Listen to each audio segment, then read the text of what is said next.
Bismillahirrahmanirrahim. Allah.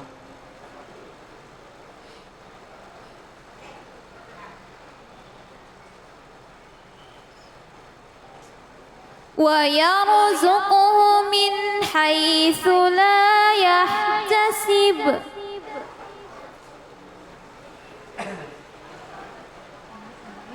Wa man yatawakkal 'ala Allahi fa huwa hasbuh.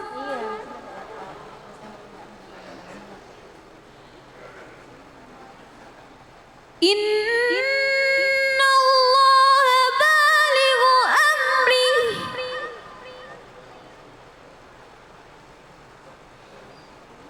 Qad ja'ala Allahu likulli syai'in qadara.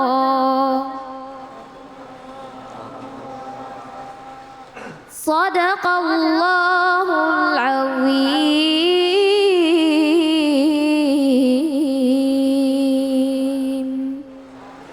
Sadaqallahul azim. Dengan menyebut nama Allah yang Maha Pengasih lagi Maha Penyayang.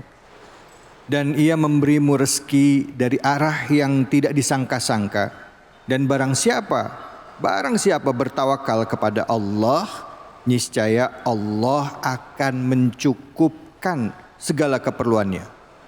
Sungguhnya Allah melaksanakan urusannya dan sungguh Allah telah mengadakan ketentuan bagi setiap sesuatu. Maha benar Allah dengan segala firman-Nya. Tadi sama-sama kita menyimak pembacaan ayat suci Al-Quran surah At-Talaq ayat 3.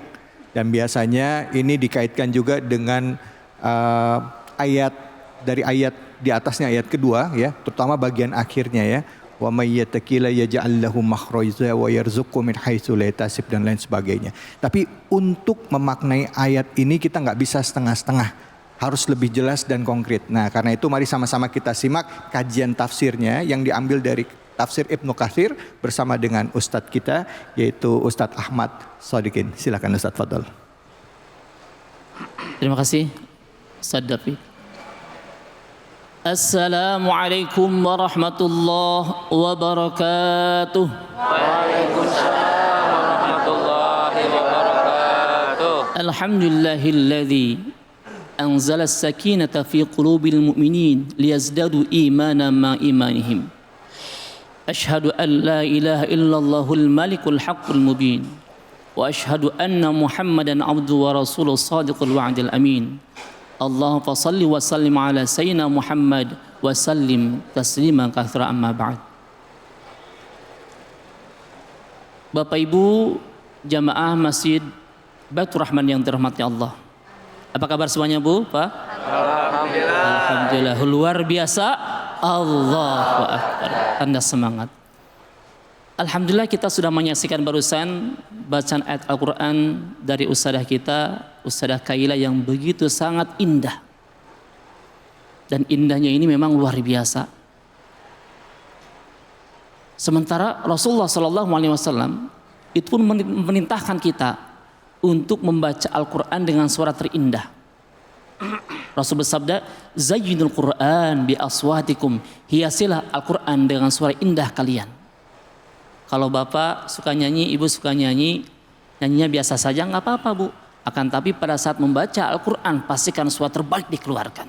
Sampai-sampai orang kaget, pangling, siapa tuh yang nyanyi? Siapa tuh yang ngaji? Ketika nyanyi dia tidak bagus, ketika ngaji luar biasa. Karena Rasul bersabda, zainul Quran bi aswatikum, hiasi Al-Quran dengan suara indah kalian.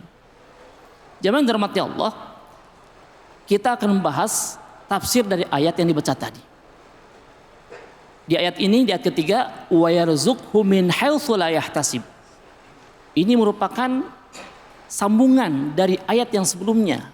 Quran surah At-Talaq ayat 2-nya. A'udzu billahi minasyaitonir rajim. Wa man yattaqillaha yaj'al lahu makhraja wa yarzuqhu min haitsu la yahtasib. Barang siapa yang bertakwa kepada Allah, yaj'al lahum makhraja, maka Allah akan berikan makhraj. Apa makhraj? Dalam tafsir Ibnu Katsir maknanya adalah paling tidak ada 3 di sini.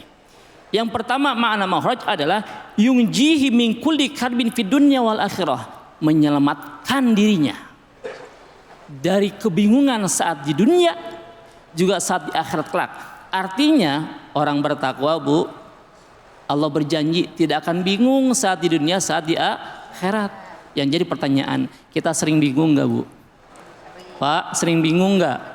Atau kebanyakan bingungnya? Kalau kita sering bingung atau kebanyakan bingungnya, berarti ketakwaan kita dipertanyakan oleh Allah Subhanahu wa taala. Berarti ketakwaan kita masih dipertanyakan. Benar tidak takwanya? Apa itu takwa?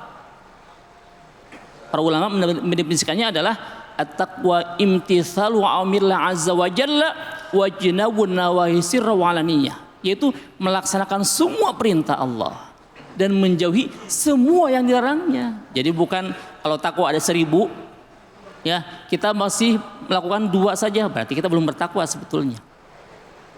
Kalau larangan Allah itu ada 100, kita baru melaksanakan 1 saja, berarti belum bertakwa. Karena pada hakikatnya takwa adalah melaksanakan semua perintah Allah dan menjauhi semua yang dilarangnya. Sayyidina Umar pernah ditanya, apa itu takwa?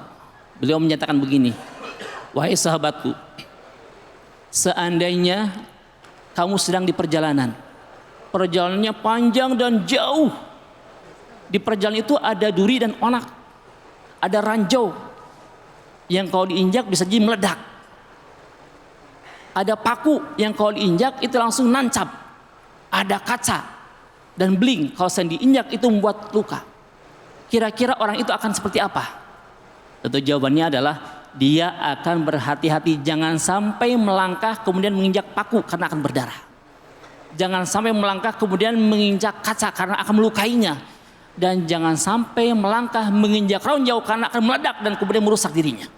Itulah takwa, kata Sayyidina Umar radhiyallahu anhu. Itu takwa. Dan ternyata orang bertakwa itu memiliki keutamaan yang begitu luar biasa. Apa diantaranya?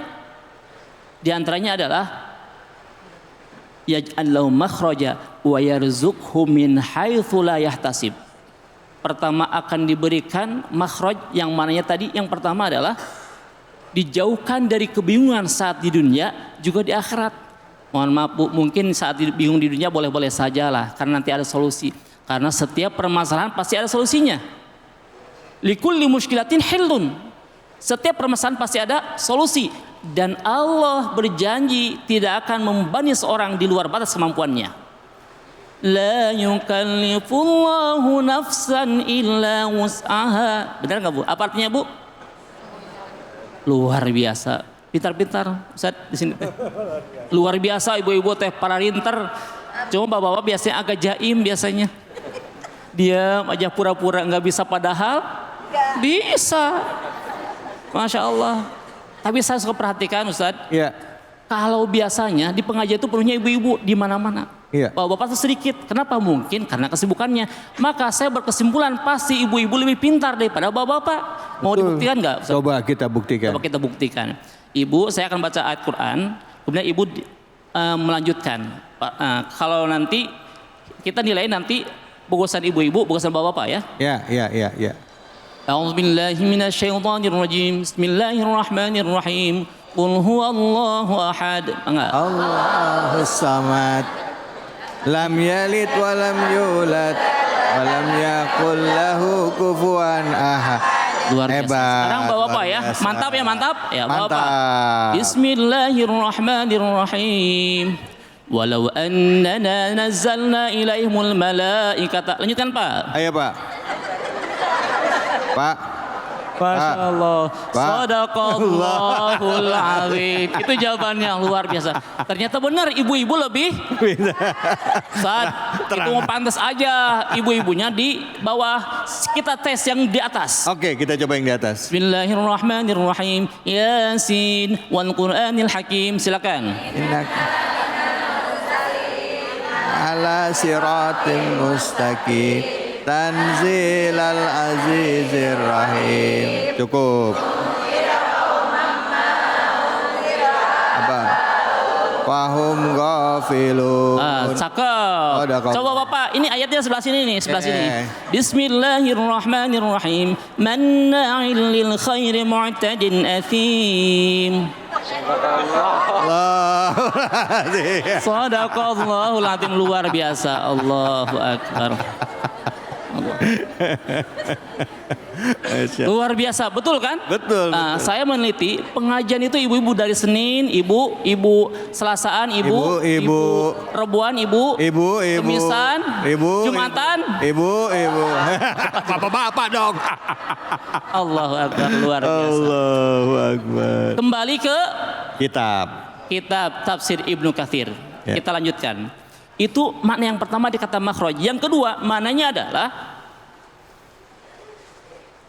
min kulli syai'in dhaqu 'alan nas. Segala sesuatu yang membuat sesak dalam dada manusia. Bu sering merasakan sesak? Artinya ibu belum bertakwa. Bapak masih merasakan sesak? Artinya belum bertakwa, karena Allah berjanji barang siapa yang bertakwa kepada Allah tidak akan ada lagi sesak, nyesek, risau, galau, sampai mau makan uring-uringan, mau minum uring-uringan, mau tidur uring-uringan, bahkan lagi sama ibu uring-uringan. Astagfirullahaladzim. Kenapa? Karena tidak bertakwa. Karena Allah berjanji orang bertakwa pasti akan menyelesaikan semua urusannya, hatinya akan diluaskan oleh Allah. Allah. Yang ketiga mananya di sini min syubhatil umur wal qalbi 'indal maut. Dari urusan-urusan yang membuat dirinya jauh dari Allah dan kemudian akan dimudahkan pada saat dia sakaratul maut. Bu, Pak, Ya. halo, Bapak, Ibu, Ya. Ibu tahu nggak rasanya kematian? Ya. Belum ngerasain Ustaz. Rasa kematian itu katanya sabda Rasul itu ibarat dicerca oleh 300 pedang. Astagfirullahaladzim. 300 pedang dalam waktu yang bersamaan kemudian nancap di tubuh. Itu rasa sakitnya kematian. Tapi insya Allah bagi orang yang bertakwa insya Allah dijauhkan dari rasa tersebut. Amin ya robbal alamin. Mudah-mudahan ada manfaatnya. Barakallahu li wa lakum fil Qur'anim. Assalamualaikum warahmatullahi wabarakatuh. Waalaikumsalam warahmatullahi wabarakatuh. Ya Allah, orang yang bertakwa itu hatinya tenang. Ada masalah aja Bu, tenang banget. Kita kadang-kala ya Bu ya, itu meteran listrik bunyi-bunyi terus aja kita stres ya Bu ya. Ini kenapa ini tokennya habis ini. Stres langsung. Baik, silakan ada yang mau nanya, ibu-ibu, bapak-bapak. Oh, silakan Ibu, langsung pertanyaannya. Bismillahirrahmanirrahim. Assalamualaikum warahmatullahi wabarakatuh. Waalaikumsalam warahmatullahi wabarakatuh. Nama saya Nur Baiti dari Masjid Taklim Nurul Jannah Baitur Rahman. Saya ingin bertanyakan, kalau takdir rezeki itu sudah ditetapkan, kenapa ada orang yang mati kelaparan? Terima kasih. Assalamualaikum warahmatullahi wabarakatuh. Waalaikumsalam warahmatullahi wabarakatuh. Bener nih Ustadz pertanyaannya, mikir juga saya, betul juga. Betul. Gimana Ustadz nyikapin Ini ini? pertanyaan sangat luar biasa sekali. Bahwa takdir rezeki itu ditentukan oleh Allah Subhanahu wa taala. Sudah tentukan jelas ditakar. Akan tapi kenapa masih ada orang yang mati dalam keadaan kelaparan? Jawabannya adalah kita kembali ke ayat Quran ini. Berarti dia belum bertakwa kepada Allah. Karena janji Allah bertakwa akan memberikan jalan keluar. Yang kedua, diberikan rezeki dari arah yang tidak disangka-sangka. Wa yarzuqhu min haitsu la yahtasib. Pertanyaan saya begini Bu, Ibu sekarang dapat rezeki dari siapa? Allah. Yakin dari Allah? Jalannya dari siapa? Suami. Tergambar gak bakal datangnya? Tergambar gak datangnya? Ya. Mohon maaf, mungkin kalau yang PNS atau pegawai tanggal 5 dapat rezeki, tanggal 1 dapat rezeki, atau tanggal 20 sudah terdeteksi itu. Terhitung nggak Bu? Disangka-sangka nggak? Orang bertakwa sebetulnya rezekinya itu tidak disangka-sangka Bu. Kalau kita masih bisa nyangka tanggal 1, tanggal 20 pasti dapat rezeki dari suami, berarti dipertanyakan ketakwaan kita. Harusnya orang bertakwa itu rezekinya mengalir deras. dan tidak disangka-sangka. Rezeki dari suami lewat gaji dapat, tiba-tiba ada bisnis dapat, tiba-tiba ada rezeki lagi dapat. Itu orang bertakwa seperti itu. Kalau dia masih, mohon maaf, sampai dia meninggal dunia kemudian kelaparan, pertama dia tidak bertakwa, kedua dia tidak tawakal kepada Allah. Bu, mohon maaf, orang bertakwa dan tawakal kepada Allah, Allah jamin rezekinya. Malu dong sama burung. Rasul bersabda begini, "Lau annakum tatawakkaluna 'ala Allah hatta tawakkuli, la razaqakum kama yarzuqut tayra taqdu khimasa wa turhi bitanan." Kalau seandainya kalian bertakwa kepada Allah dengan sebenar-benarnya takwa, niscaya Allah akan memberikan rezeki kepada kalian sebagaimana burung yang pagi hari dia pergi dengan perut kosong tuh, tapi pulang kemudian datang ke kandangnya dengan perut penuh. Kenyang. Artinya apa? Rezeki Allah berikan kepada orang yang bertawakal, setelah upaya terlebih dahulu baru tawakal. Punten, malu dong sama cicak. Cicak itu mohon maaf makanannya terbang, bener nggak? Stres ya seharusnya. Stres dia jalan-jalan merayap sementara makanannya terbang. Loh, ikannya dapat nggak kira-kira? Enggak, tapi karena Allah sudah menyiapkannya, maka dia dapat rezeki dari burung, dari nyamuk yang terbang-terbang dia tangkap. Cicak-cicak di dinding. Diam-diam datang seekor Nyamuk. hap. Nah, itu jawabannya. Wallahu alam bishawab. Oke. Itu Ustaz. Ya Allah. Bu, pertanyaannya emang kalau nanya sama ibu-ibu ya, Bu, ada pertanyaannya suka aneh-aneh, Pak. Ya. Tapi benar pertanyaannya ya. Tapi bicara mengenai makanan tadi, Ustaz, nggak cuma cicak. Saya kemarin lihat di tayangan salah satu media sosial ya. Cicak kan nempel, makanannya terbang. Burung elang di langit, makanannya di laut. Iya, ikan yang di air, makanannya di atas. Pernah lihat nggak ikan makan buah lompat begitu? Iya kan? Masya Allah. Jadi kalau emang rezeki, pertama syariatnya harus dicari dan tawakal. Karena faman tawakal ala Allah fahuwa hasbu. Allah akan cukupkan, insya Allah. Kita akan lanjut lagi ngobrolnya. Tetap di sini di Cahaya Hati Indonesia.